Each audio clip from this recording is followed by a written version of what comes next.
el caminante pobre y el alma en pena. En un rincón alto de los Andes vivía un hombre al que todos llamaban Tomás. Era tan pobre que en su choza apenas había trapos para cubrirse del frío, y sus 2 hijos dormían abrazados del hambre. Su esposa, con paciencia, hacía milagros para que un poco de maíz alcanzara varios días, pero los vecinos lo despreciaban. Decían que no servía para nada, que nunca participaba en las reuniones comunales ni tenía dinero para los aportes. Un día, los comuneros decidieron librarse de él. En asamblea dijeron: mandemos a Tomás con este encargo, que lleve un documento hasta Choquepampa. Si llega, bien, y si no, mejor. Le dieron la orden sin darle opción a negarse. Tomás, resignado, besó a su esposa y a sus hijos y partió al amanecer. En su bolsillo solo llevaba un puñado de coca y un trago barato para engañar el cansancio. Caminó días y noches, bebiendo agua de charcos, soportando hambre y frío. Los comuneros, por su parte, celebraban. Estaban seguros de que nunca regresaría. Tras 15 días de marcha, Tomás llegó a la orilla de un río ancho y bravo. Pensaba cómo cruzarlo cuando, a lo lejos, vio a un hombre de pie, mirando el agua. Al acercarse, notó algo extraño. No era un hombre de carne y hueso, sino un espíritu. El aparecido sonrió y le dijo: «Hermano, qué fortuna que llegaste. Dios te ha puesto en mi camino. Ayúdame a cruzar este río. Yo no puedo tocar el agua. Si me cargas en tu espalda, a cambio te llevaré a tu destino antes del amanecer». Tomás dudó, pero aceptó. Se quitó el pantalón, los zapatos y ató sus pocas cosas en un bulto seco. Cargó al espíritu y cruzó el río con esfuerzo. Una vez al otro lado, el ser lo esperó mientras él volvía por sus pertenencias. Desde ese momento, ya no caminó solo. El espíritu, invisible como brisa helada, lo acompañó. A las pocas horas le advirtió: «Cuidado, un pistaco viene por el camino. Escóndete en la ladera, yo me encargo». Un bandido apareció montado en su mula. De repente, el espíritu se plantó frente a él. El pistaco, espantado, perdió el control. La mula corrió desbocada, arrastrándolo entre piedras y espinos hasta dejarlo hecho pedazos. La mula volvió sola, con las alforjas repletas de comida, pisco, coca y, para sorpresa de Tomás, lingotes de oro y plata manchados de sangre. «Todo es tuyo», le dijo el espíritu. «Yo nada necesito». Siguieron avanzando. De pronto, vieron 3 ángeles que arrastraban a un condenado hacia el infierno. El espíritu salió de golpe y el condenado huyó aterrorizado, dejando a los ángeles en persecución. Tomás temblaba, pero su extraño compañero lo tranquilizó. Al llegar de madrugada a Choquepampa, el espíritu se detuvo frente a la capilla y dijo: «Aquí me quedo. Escucha bien, busca la casa de paredes blancas y puerta marrón. Allí están velando mi cuerpo. Diles que eres mi albacea. Si no te creen, llámame y yo resolveré». Tomás obedeció. Entró en la casona, pero los familiares lo rechazaron con insultos. «¿Quién eres tú para entrar en el velorio de nuestro padre?». Tomás salió corriendo y llamó al espíritu. Este entró como un viento helado y volvió al cuerpo inerte del difunto hacendado. El muerto se levantó entre los gritos de horror y dijo con voz grave: «Este hombre es mi albacea, nadie lo contradiga». Dicho eso, cayó otra vez sin vida. Los parientes, temblando, aceptaron la palabra del difunto. Tomás organizó el funeral como le pidió el espíritu y después hizo desenterrar 4 cofres escondidos en las esquinas de la casa, 2 de oro y 2 de plata. Tal como había prometido, se quedó con la mitad. Tras 5 días, emprendió el regreso con 3 mulas cargadas de tesoros, las riquezas del hacendado y las alforjas del pistaco. cumplió además con el documento que le habían mandado firmar. Cuando llegó a su pueblo, los comuneros no podían creerlo. El hombre que ellos habían enviado a morir regresaba montado en mula, con cajones repletos de oro y plata. Murmuraban con envidia: ese debió haberse muerto. ¿Cómo es posible que vuelva? Pero Tomás no dijo nada, solo mostró el documento firmado y siguió su vida. Desde entonces, nunca más conoció el hambre, y en el pueblo se cuenta que todo cambió gracias a un espíritu que un día no pudo cruzar un río. La difunta que regresó a pagar sus deudas. En lo más alto de las montañas andinas, donde las nubes se quedan atrapadas en las cumbres y el viento sopla como si contara secretos, había un pequeño pueblo de adobe y techos de teja. Allí vivía doña Ana, una mujer viuda que todos conocían por ser trabajadora, alegre y también por ser fiadora de medio pueblo. No porque fuera mala pagadora, que va, al contrario, siempre cumplía, pero la vida no siempre alcanza, y en sus últimos días debía unas monedas al zapatero, otras al aguatero y hasta un par de panes fiados en la tienda de don Pascual.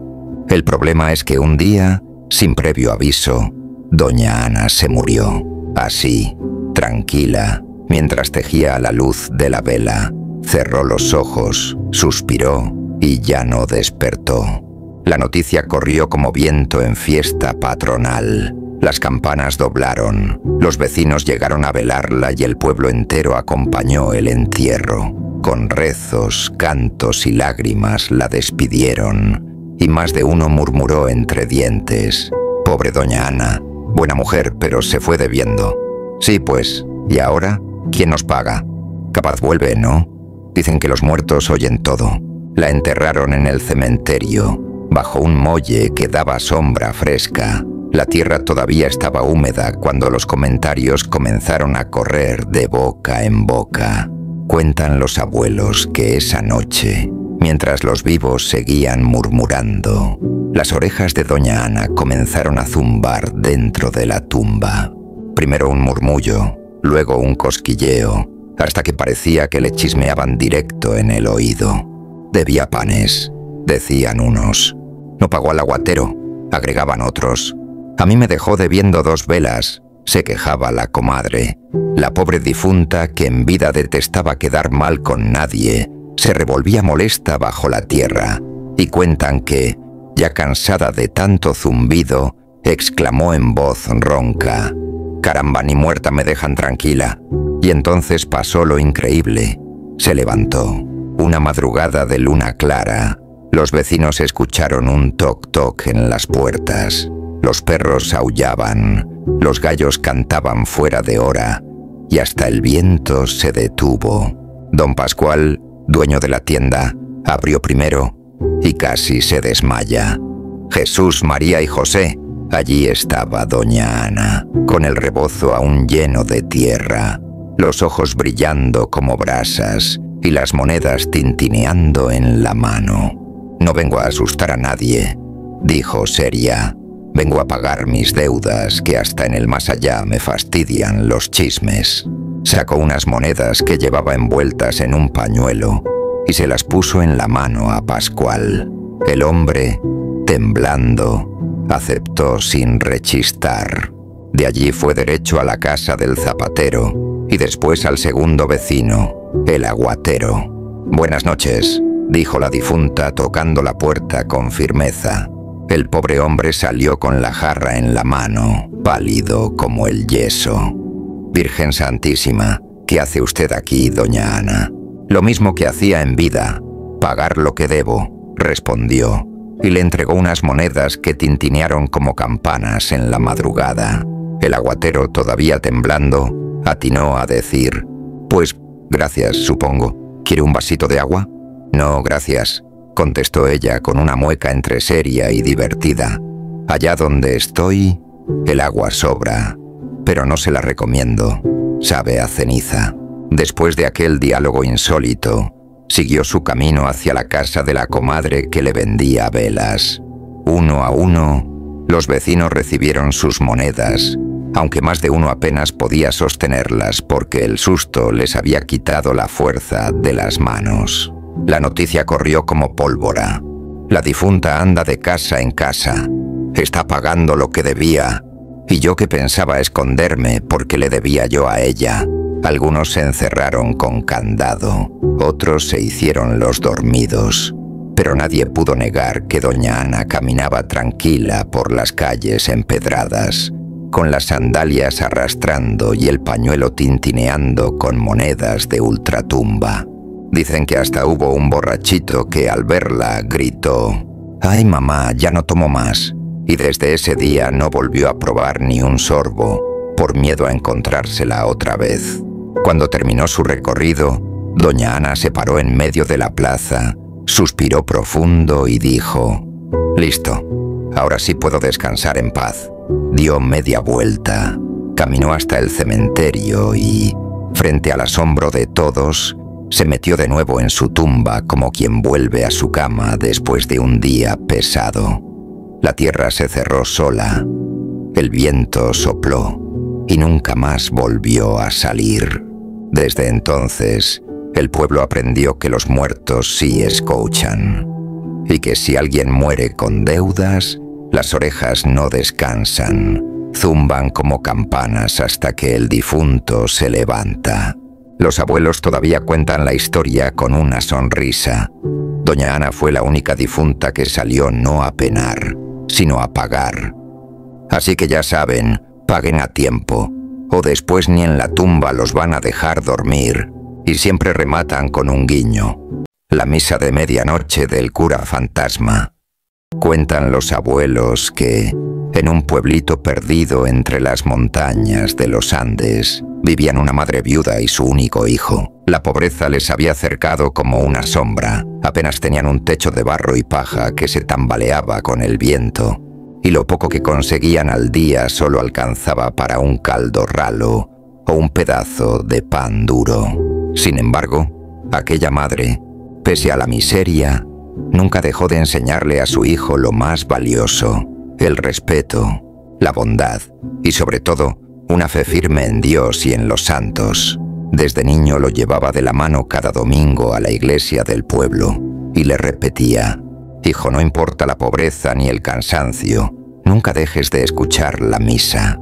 El tiempo pasó y aquel muchacho creció fuerte, con la mirada serena y el corazón agradecido.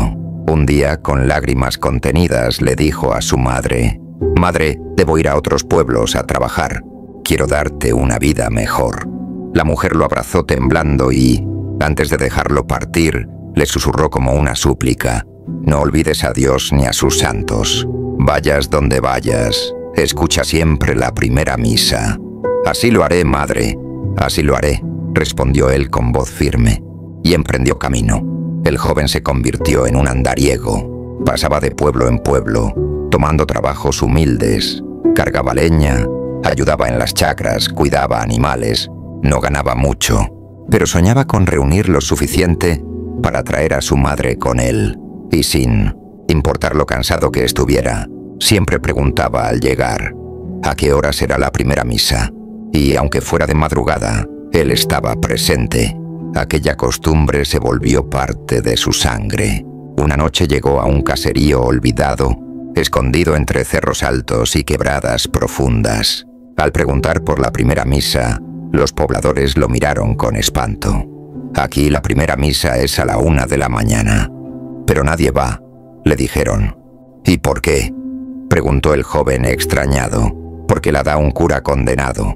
Dicen que su alma no descansa, que arrastra cadenas y que al que lo escucha lo condena también». Le aconsejaron esperar a las 5 de la mañana, cuando otros sacerdotes oficiaban la misa normal.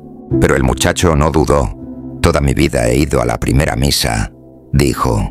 «No cambiaré ahora». Los vecinos lo tomaron por loco. Le advirtieron que podía morir, pero él respondió sereno: «Dios me protegerá». Aquella noche, cuando el reloj marcó la 1, la campana de la iglesia retumbó en el silencio del pueblo. «Don, don, don». 3 veces llamó, como un eco lúgubre. El joven se levantó decidido, se persignó y caminó hacia el templo, con la neblina enroscándose en sus pasos. La iglesia estaba fría, con velas encendidas en los altares y un silencio pesado. El muchacho se arrodilló y escuchó la misa con respeto, sin saber lo que estaba a punto de ocurrir. Al terminar la misa, un viento helado barrió el recinto. De las sombras del altar surgió el cura fantasma, alto y espectral, con sotana negra desgarrada y el rostro pálido iluminado por un resplandor azulado. Avanzó como flotando y de pronto tomó al joven por el cuello. «Maldito», gruñó con voz de ultratumba, «al escuchar mi misa has prolongado mi condena. Ahora debes morir, penarás conmigo». El joven, sorprendido, forcejeó, y entonces comenzó una lucha feroz. El cura lo lanzó contra las bancas, que crujieron como ramas secas. El muchacho, con fuerza de campesino, lo empujó y lo hizo rodar por el suelo. Se golpeaban con puños, cabezazos y patadas, hasta que los candelabros volaron y las velas iluminaron la escena como llamaradas. El gallo del pueblo cantó por primera vez, y el cura se detuvo un instante, murmurando: «Aún hay tiempo, aún puedo vencerte». Volvió al ataque, pero el muchacho, recordando el rostro de su madre, apretó los dientes y resistió. El gallo cantó por segunda vez. El cura jadeante exclamó: «Cuánto he penado y todavía no te derroto». La pelea continuó. El cura fantasma, con su rostro pálido y cadavérico, mostraba sus ojos hundidos que brillaban con furia. El joven, con la camisa rota y la frente sangrante, se mantenía firme. Entonces, cuando el gallo cantó por tercera vez, el cura se detuvo de golpe.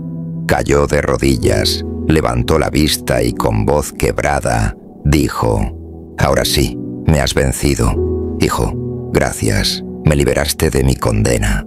El cura, con un gesto grave, lo invitó a seguirlo. Salieron de la iglesia en silencio y caminaron por calles desiertas hasta llegar a una casona vieja y abandonada. Allí, el cura abrió una puerta secreta y reveló un aposento escondido. Dentro brillaban cofres, joyas y bolsas llenas de monedas de oro y plata. «Por toda esta riqueza me condené», confesó. «No tuve a quién dejarla y mi avaricia me ató a esta tierra, pero tú me liberaste, por eso te la entrego». Dicho esto, su cuerpo cayó pesadamente al suelo, como si recién hubiera muerto. Al día siguiente, el joven le dio un entierro digno, con campanas doblando y flores en la tumba. Después mandó a llamar a su madre, y juntos se quedaron a vivir en aquel pueblo, rodeados de comodidades que jamás habían soñado. La gente cuenta que nunca dejaron de asistir a misa, agradecidos con Dios por aquella prueba, y los abuelos, cuando recuerdan esta historia, siempre concluyen: «La fe verdadera puede más que cualquier condena,